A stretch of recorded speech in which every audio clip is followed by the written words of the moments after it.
Deep in the heart of Alabama, amongst the forests of the southern Appalachian Mountains, lies 2.66 miles of asphalt track where the best stock car drivers in the world compete twice a year to win a race at the world-famous Talladega Superspeedway. My wife and I moved to Alabama in 2017, and we've been slowly doing some of the things that mean the most to the people here. The Gulf Coast beaches, the Space and Rocket Center, tractor pulls, hiking throughout the state, and even an Alabama Crimson Tide football game. But the Talladega 500 has evaded us all these years.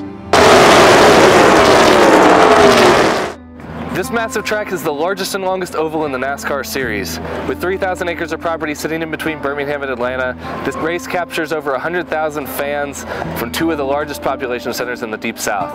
And after eluding us for so many years, we finally made it.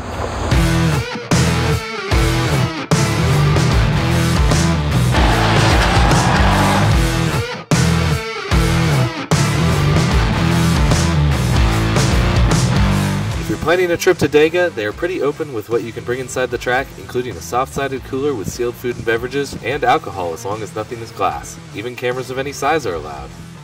Quite a few things are prohibited, but most are pretty obvious, including any firearms, pets, drones, and any Confederate flags, although we've seen a few people who ignored that rule. There are two main areas to watch the race, the grandstands or in the infield. Most people watch from the grandstands, and if you're seated in the upper deck tower seats, you can see most of the track all the way around.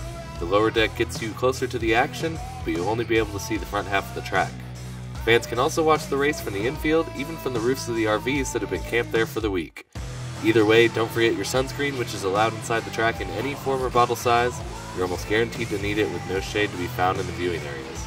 After the national anthem plays, the engines are started, and the pace car starts pacing before heading into pit road, and the race begins.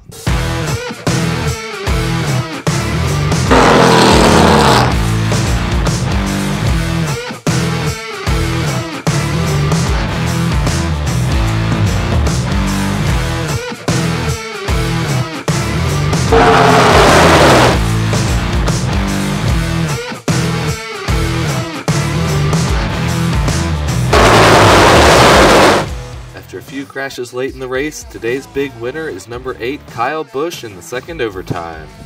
And after a few celebratory donuts on the finish line, the big race is over.